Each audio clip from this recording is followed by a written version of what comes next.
Nshuti muvandimwe, nongeye kuguha ikaze ku rubuga rw'abahamya ba Kristo, aho duhurira buri gihe kugira ngo twigire hamwe ijambo ry'Imana, twitegura gusanganira umwami wacu Yesu Kristo uri hafi guhindukira.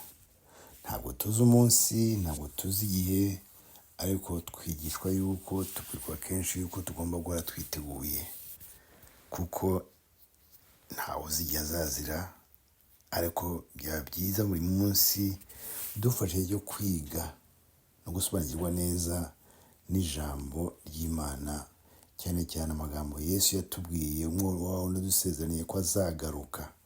Yesu umuremyi wacu, Yesu waducunguye, Yesu wicaye iburyo bwa Data wa twese atuvuganira, niwe uzagaruka kureba aho gutwara abamwizeye kandi bafite kwizera, bamwizeye kandi bitonda amategeko y'Imana. Reka nshuti twibukiranye ibyo twaganiriye ubwo duherukanye. Twarebeye hamwe ibyerekeye umusozi Sinayi. Sinayi, hahandi tubwirwa ko Imana yavuye mu ijuru ikaza gutanga amategeko kuri uwo musozi, ikayaha umuntu yari yatoranije, yateguye, ari we Mose, umuhanuzi wayo. Mose wavukiye muri Afurika nk'uko dukunda kubizirikana, mu gihugu cya Egiputa, akahakurira, akabera umutwaro ukomeye, ariko akajya mu buhungiro kubera ko yakoze amakosa, yishe umuntu. Imana ikamutunganya mu butayu imyaka 40, hanyuma ikamuha inshingano yo gucyura abana b'Isirayeli. Icyo kintu ndagitekereza kenshi kikanshimisha. Imigambi y'Imana isorera igihe cyayo, igihe cyose.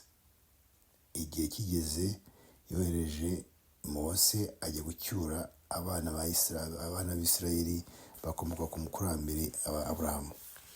Sinayi rero ni amategeko niyo yatanzwe kugira ngo abana b'Imana bamenye Imana iyo ari yo, bamenye bitonda amategeko yayo. Naho Imana yatangiye yashyiriyeho uburyo bwo kugira ngo batambe ibitambo byacuriraga Yesu wagombaga kuza, ngo tujye kubona mu kanya. Reka rero mbere kutwinjira mu cyigisho cy'uyu munsi cyerekeranye n'undi musozi witwa Siyoni. Hari indirimbo dukunda kuririmba ivuga ngo turajya i Siyoni ku murwa mwiza utunganye. Umutwe w'icyigisho cy'uyu munsi ni Siyoni, umurwa utunganye w'Imana. Reka mbere kwinjira mu cyigisho dusenge. Data dukunda, Mana ishobora byose, nongeye gushimira yuko wongeye kuduha umwanya nk'uyu nguyu ngo twibukiranye iby'ijambo ryawe. Twaganiriye ibya Sinayi aho watangiye amategeko, none tugiye kureba hamwe ibyerekeye Siyoni, umurwa mwiza wa wundi watunganijwe, uzamanuka uvuye mu ijuru ukaza mu isi. Mana kugira ngo tumizirikane icyo Siyoni tubwira muri iki gihe turimo. Ntabwo turi kuri wa musozi wa Sinayi, turi mu rugendo rujya muri Siyoni, umurwa mwiza watunganije abakwizera. Ngaho dufashe Mana, twigishe. Nongeye gusaba abavandimwe bazumva iki cyigisho, Mana wazumva ijwi ryawe, Umwuka wera azabagendere bamenye Siyoni icyo ari cyo n'umugambi mukuru wayo. Ngaho dufashe Mana ishobora byose, duhe gusobanukirwa neza n'ijambo ryawe. Umwuka wera atume tuyobora, twigisha iteka ryose, uko mbisabye nkwiringiye. Mana uduhere ubuntu mu izina ry'Umwana Yesu Kristo, amen. Siyoni, umurwa utunganye w'Imana. Reka nshuti twongere twibukiranye impamvu turi kwiga ibi ngibi. Abantu benshi mu gihe cya Pawulo bari batsimbaraye ku kintu cyo kureba amategeko meza. Ni amategeko meza, ni shamfonasi ya guverinoma y'Imana. Ariko noneho Yesu aho aziye, sisitemu ya kera, imihango ya kera yarayihagaritse, ashyiraho uburyo bushya. Kera nk'uko tubizi, ni Mose wavuganaga n'Imana. Imana yabwiye abantu rimwe, abantu bagira ubwoba, babwira Mose bati ujye ryo uvugana n'Imana, twe ujye utubwire. Umusozi wa Sinayi nta muntu wawugeragamo hejuru uretse Mose gusa. ariko Yesu aje byose byarahindutse. ndetse ibyo tugiye kureba hamwe, sisitemu yarahindutse nk'uko byari bimeze kera. Yesu aje yashyizeho sisitemu nshya, ariko abantu benshi baracyatsimbaraye kuri sisitemu ya kera kugira ngo barebe ibishya. Ibya mbere byavuyeho, Imana isimbuza ibindi, sisitemu nshya yaduhaye Yesu yatangije niyo tugiye kurebera hamwe kugira ngo tumenye neza impamvu si imisozi yombi itandukanye. Dore twongere dusubire mu gitabo cy'Abaheburayo mu gice cya 12, noneho turahera ku murongo wa 22 tugeze ku 24. Ahubwo mwegereye umusozi Siyoni. Tuvuye ku musozi Sinayi tugiye ku musozi Siyoni. Ni ururembo rw'Imana ihoraho, nirwo Yerusalemu yo mu ijuru, kandi mwegereye iteraniro ry'abamarayika batabarika. 23. Ni itorero ry'abana b'imfura banditswe mu ijuru. Mwegereye n'Imana umucamanza wa bose, n'imyuka y'abakiranutsi batunganijwe rwose. 24. Mwegereye na Yesu umuhuza w'isezerano rishya, mwegereye n'amaraso aminjagirwa avuga ibyiza kurusha aya Abeli. Nshuti, aya magambo atuvana Sinayi atujyana Siyoni. Dutekereze ibyo Yesu yakoze ageze muri iyi si. Yatangiye kwigisha abantu kwihana kugira ngo bamenye gahunda abafitiye yo kugira ngo bacungure abavane mu buretwa bw'umwanzi. Bihana icyaha kubera iki? Kubera ko icyaha cyaratundakanyaga n'Imana. Yesu nicyo cyamuvanye mu ijuru kugira ngo aze ayishyure ibintu by'ibyaha byacu, ko nta wundi ushobora kubikora uretse Yesu. Amaze kubikora rero, nizo mpamvu yatangiye kutwigisha ati ibi tumaze gusoma aha ngaha. Tuvane amaso kuri Sinayi noneho tuyahange Siyoni, umurwa mukuru, umurwa utunganye w'Imana. Atubwira yuko, atwibutsa yuko ari ku musaraba mbere yuko apfa, amaze gupfa, wa mwenda watandukanyaga hera na hera cyane watabutsemo kabiri. Bisobanura ko imihango ya kera yo gutamba ibitambo by'inyamaswa, by'ihene n'intama n'ibyo byose yari ihagarariye aho ngaho. Nta bindi byo gutamba byongeye kubaho, kuko igitambo gikomeye byacuriraga n'amategeko atandukanye byacuriraga Kristo. Ari abahanuzi, ari amategeko n'abahanuzi, byose byacuriraga Kristo uzaza akitanga ku musaraba kugira ngo imihango ya kera irangire, noneho ashobore kuyobora abana be mu murwa wo mu ijuru ababanjirije. Umubiri we watabutse, wa mwenda watabutse n'umubiri wa Kristo, atwinjirira ahera cyane. Ngiyo message, ngiyo ingingo nyamukuru Pawulo ashaka gusindagira hariya. Tuvana amaso ku bintu bya kera tuyashinge ku bintu bishya. Pawulo ati nyabuneka mutekereze cyane ibyo mu ijuru, aho tuzaba iteka n'iteka. Iyi si turi abagenzi, turi mu rugendo, kuko yandi mwituwe ngo turajya Siyoni, umurwa mwiza utunganye. Turi mu rugendo rugana muri Kanani yo mu ijuru. Siyoni ni umurwa mwiza utunganye wa Yerusalemu tubwirwa. Aho hantu ndagira ngo tubatekereze. Nshuti, uhatekereze wumve. Ese uratekereza iki buri munsi? Iby'isi igiye kuzarimbuka, cyangwa utekereza aho Imana yaguteguriye? Hahandi tubwira ko amaso atigeze abona, amatwi atigeze yumva, niho habikiwe abakunda Imana, abitondera amategeko yayo, bagahera mu kwiza kwa Kristo. Ngaho nifuza kugira ngo wowe nanjye dutekereze buri gihe cyose. Cyane cyane dutekereza uriyo watubanjije, uriyo wakoze ibishoboka byose kugira ngo wowe nanjye tuzabane nawe iteka n'iteka. urebe iby'isi bizashira, reba aho ibintu bizahora iteka ryose mu ijuru rishya, Yerusalemu nshya. Reka twumve ukuntu Yohana yabyeretswe mu byahishuwe igice cya 21, turebe umurongo wa 10 kugeza kwa 12. Ibyahishuwe 21 umurongo wa 10 kugeza kwa 12. Yohana ya Yesu igihe baramufungiye mu kigo cya Patimosi, niho yagiye niho yaboneye ubushishozi, niho yeretswe ibizaba mu gihe cya kera. Reka twumve ko bisobanura mu byahishuwe igice cya 21 umurongo wa 10, ngo baravuga ibyerekeranye umurwa wa Yerusalemu, ngo umurongo wa 10 avuga ngo anjyana ku musozi munini kandi muremure ndi mu mwuka, anyereka ururembo rwera Yerusalemu rumanuka ruva mu ijuru ku Mana, rufite ubwiza bw'Imana, kurabagirana kwarwo gusa n'ukw'ibuye ry'igiciro cyinshi cyane nk'ibuye ryitwa yasipi,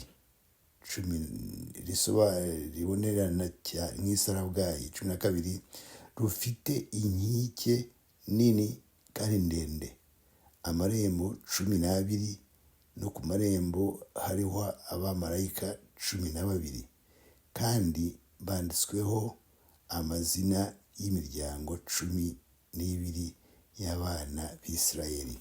Iyo nsomye ibyerekeranye amazina z'abanditswe ku marembo y'ijuru ya Yerusalemu nshya, biranshimisha cyane ko niba ko hari amazina y'abana ba Yosefu, abandi Yakobo yahaye umugisha, bagiye mu rutonde rw'abana b'Isirayeli, abana bavukiye muri Afurika, muri Egiputa. Aho hantu nashimisha, ariko ikishimye cyane kurushaho ni ukuntu uyu murwa ukomeye wa Yerusalemu uteye, ngo ni muremure cyane, mayiro 1500, ni harehare cyane, ni ku mpande zose, ubugari, uburebure n'ubujyajuru. Mwumva ukuntu abantu bangana. Uwo mujyi utunganye ni wowe nanjye duteguriwe kuzabamo. Dukunda kureba imijyi yo muri iyi si tugasanga ibintu bimeze neza, byubatse neza, ariko twibuke ko uwubatse uwo mujyi ninde? Ntabwo ari umuntu, ni Imana. Umujyi Imana yubatse ikubakira. Nibyo Yesu natubwiye ko afite amazu menshi duteguriye muri uwo mujyi. Mufitemo inzu, inzu yanjye izabamo, inzu yawe irimo, niba dukomeje kwizera, dukomeje guhanga amaso Yesu watangiye umurimo wo kudutunganya kugira ngo dutuze aho yadutoranirije. Niyo abantu bazi guhitamo ibintu byiza. Imana yacu bite byayo yaduhitemo ibintu byiza. Nizo mpamvu twibutsa ngo nyabuneka ntabwo turi kujya kuri wa musozi wa Sinayi wa kera, turi kujya ku musozi wera w'Imana. Tekereza igihe cyose ubwiza bw'uwo mujyi, ubwiza bwo kuri imbere ya Yesu na Data wa twese, ubabona amaso ku maso. Tuzaba twarahindutse, tuzabona Yesu na Data wa twese amaso ku maso. Aho hantu hatekereze muvandimwe. Tuzabona abakurambere bacu ba Aburahamu, ba Mose, Adamu nawe azaba ahari. Reka duhane kuzabayo inshuti, duhanga amaso umusaraba wa Yesu, tuzigana yuko Yesu yakoze byose kugira ngo we nawe tubashe kubana nayo igihe cyose. Dufate umwanzuro wo kuvuga yuko ibyo yadukoreye byose, Yesu yaje gutanga ubugingo. Ntabwo amategeko yariho cyari meza ngo tubone muri Yohana igice cya 17, amategeko yari meza, ariko Yesu yaje gutanga ubugingo. Yesu we kuri w'inzira w'ubugingo. Ngaho abantu bashimishije. Uwo wadupfiriye, waturemye, utuvuganira, niwe ushaka ko tumenya ko ari w'inzira. Kuki bikuvuna nanjye bikamvuna kugira ngo numve twumve neza gahunda y'Imana idufitiye. Icyo twifuza ni iki? Si ukuzaba nayo iteka n'iteka. Imana idufashe rwose bavandimwe, uyu munsi dufate uwo mwanzuro wo kugira umurava wo gukunda Imana kurusha ibindi byose, cyane cyane tuzirikana ibyo yadukoreye. Yesu yapfuye kugira ngo tubone ubugingo buhoraho. Arifuza kuba muri twebwe, muri wowe nanjye. Umwuka we akaba muri yewe, nawe ukaba muri we. Icyo kintu cyibuke. Yohana 15, iyo nitekereje igihe cyose iranshimisha, imbwira yuko Yesu yavuze ngo mugume muri jye. Ese mbaze ikibazo nshuti, ijambo ry'umukuru si nk'itegeko? Yesu ni mukuru, ni wowe muremyi wacu, ni umucunguzi wacu. Niwe wavuze ngo guma muri jye. Ndinde kugira ngo ngo no. Aho aravuga ati nimuguma muri jye ni amahirwe, nimutaguma muri jyewe muzajugunywa mu muriro. Ishami rivuye ku giti rikuma rikoreshwa iki? Rijugunywa mu muriro. Icyifuzo cya Yesu ni icyifuzo cyiza cyane. Bizamubabaza naramuka akubuze kandi yaguteganirije umwanya mu ijuru. Yemeye gupfa kugira ngo ubone ubugingo buhoraho. Nyaboneka nubona akanya uzasoma igitabo cy'Abaheburayo, wumve ibyo yakoze. Abaheburayo igice cya 10 cyane cyane uzafata iyo chapitre zose zo mu Baheburayo, amachapitre 13. Ariko nugiye ku chapitre ya 10 ukumva ukuntu yakoze umuntu utangaje. Reka dusoma bwa mboneka ku murongo wa 9, igice cya 9. Ahera ko aravuga ati dore nzanywe no gukora ibyo ushaka, akuraho ibya mbere gukomeza ibya kabiri. Uko gushaka kw'Imana niko kwatumye twezwa, tubiheshejwe nuko umubiri wa Yesu watambwe rimwe gusa ngo bihagije iteka. Umushuti muvandimwe, Yesu yatambwe rimwe gusa by'iteka kugira ngo wowe nanjye tubone ubugingo buhoraho. Ati Yohana 17:3, ubu ni bwo bugingo buhoraho ko bakumenya Data wa twese, Imana imwe y'ukuri yonyine, bakamenya n'uwo yatumye Yesu Kristo. Shuti, Yesu arakwifuriza ibyiza gusa. Nta kintu kibi Yesu yifuriza abana be, nta na kimwe. Ariko twebwe kenshi tukibwira yuko Imana itadukunda cyangwa se hari ikintu dusaba kindi kugira ngo idutunganye tuboneze tuzabona iteka n'iteka. Reka turangirize kuri aya magambo aboneka mu Baheburayo igice cya 4. Turasoma umurongo wa 14 kugeza ku 16. Abaheburayo igice cya 4 umurongo wa 14 kugeza ku 16. Nukubwo dufite umutambyi mukuru ukomeye wagiye mu ijuru, niwe Yesu umwana w'Imana. Ibyo nta gushidikanya, Yesu amaze kurangiza misiyo yamuzanye muri iyi si, yagiye kwa se, yasubiye mu ijuru aho yicaye iburyo bwa se. Aha twunguki rero ngo dukomeze ibyo twizera tukabyatura, kuko tudafite umutambyi mukuru utabasha kubabarana natwe mu ntege zacu, ahubwo yageragejwe uburyo bwose nkatwe, keretse yuko atigeze akora icyaha. 16. Nuko rero twegere intebe y'ubuntu tudatinya, kugira ngo tubabarirwe tubone ubuntu bwo kudutabara mu gihe gikwiriye. Reka nsubire muri murongo nshuti. Nuko rero twegere intebe y'ubuntu tudatinya, kugira ngo tubabarirwe tubone ubuntu bwo kudutabara mu gihe gikwiriye. Nta wundi utabara nshuti, wundi uvuga ngo ntabaza ndagutabara, ni Yesu. Yiteguye gutabara, yagiye imbere, yatubanjirije ubwo yemera kwitanga. Umubiri we ni watandukanye agahera n'ahera cyane. Ubu yinjiye mu ijuru kwa Data, niho yicaye, aratubwira ngo dushobora kumusanga yenda adutumira ngo tujyeyo mu buryo bw'umwuka.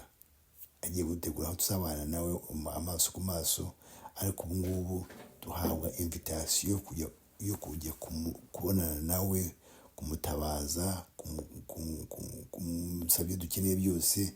Niyo nshingano, niwe muvugizi wacu, niwe muhuza wacu n'Imana, niwe udukorera byose. Reka Imana igufashe nanjye ifashe, twumve ko tutakireba amaso yacu atagiye hanze Sinayi, abo hanze Siyoni. Iyo twatangiye tuvuga turi mu rugendo rujya muri Kanani yo mu ijuru, muri Yerusalemu mushya, niho tuzabana iteka n'iteka, wa mujyi navuga mu kanya wateguwe n'Imana. Reka Imana igufashe nanjye ifashe, twumve ibyo Yesu yakoze, ashyiraho sisitemu nshya, uburyo bushya bwo kugira ngo tumenye gahunda dufitiye. Yaje kugira ngo tuve, afite umugambi kugira ngo tuve muri isi y'ibyaha, atujyana ahantu hera, hataba ikintu cy'icyaha, hataba icyaha na rimwe. Satani azatsindwa, yaratsinzwe burundu, azarimburwa ubwo Yerusalemu nshya izaba imanutse. Niko ijambo ry'Imana ritubwira. Reka Imana idufashe rero, mu gihe dutegereje Yesu, twitegure duhanze amaso ijuru, dutekereza ibyo mu ijuru, tureba Yesu aho yicaye iburyo bwa Se, tumusaba ngo atubashishe mu kubw'imbaraga ze, umwuka watubashije gukora ibyo ashaka, dutegura, dutunganye, twizeye yuko yatangiye umurimo kugira ngo akweze nanjye anyeze, kamere ye ibe iyanjye, nimwegurira ubugingo bwanjye ngo butunganye, nemeye kugenda nawe nk'uko Enoki yagendanye n'Imana, kugeza ubwo Imana yamujyanye adapfuye, ikamujyana mu ijuru. Ni icyifuzo mufitiye muvandimwe. Reka dusabe Imana tubashije twese guhanga amaso Yesu aho yicaye iburyo bwa Se, mu buryo bw'umwuka tumurebe, tuzi neza yuko ari kudutegurira aho tuzabana iteka n'iteka. Ategura imitima yacu imbere n'inyuma. Twibuka amagambo y'Iyuda 24 atubwira ko abasha kuturinda ntidusitare, kandi dusezerana yuko azatwerekana nta ntege dufite. Cyangwa barayinze abavandimwe mu izina rya Yesu. Warakoze Data kutwibutsa ko turi mu rugendo rugana muri Kanani yo mu ijuru, mu murwa mwiza utunganye w'Imana. Dufashe Mana, duhanga amaso Siyoni, duhanga amaso wicaye ku murwa ku ntebe ikomeye, ari Data wa twese n'Umwana wa Yesu Kristo. Tuzirikana amasezerano baduhaye, dukunda ijambo rya Yesu nk'uko tubibwira muri Yohana 14:23. Niturikunda, Data azadukunda. Data n'Umwana babane natwe mu buryo bw'umwuka. Ndakwinginze Data kugira ngo iryo sezerano duhaye turifate, tuzirikane cyane cyane urukundo wadukunze, wohereza umwana wawe w'ikinege. Tuzirikane gahunda dufitiye.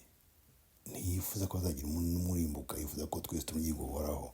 Tubashe Imana kwizera, twizere ko yadukijije, yatwejeje, yadukora ibyo ashobora gukora byose.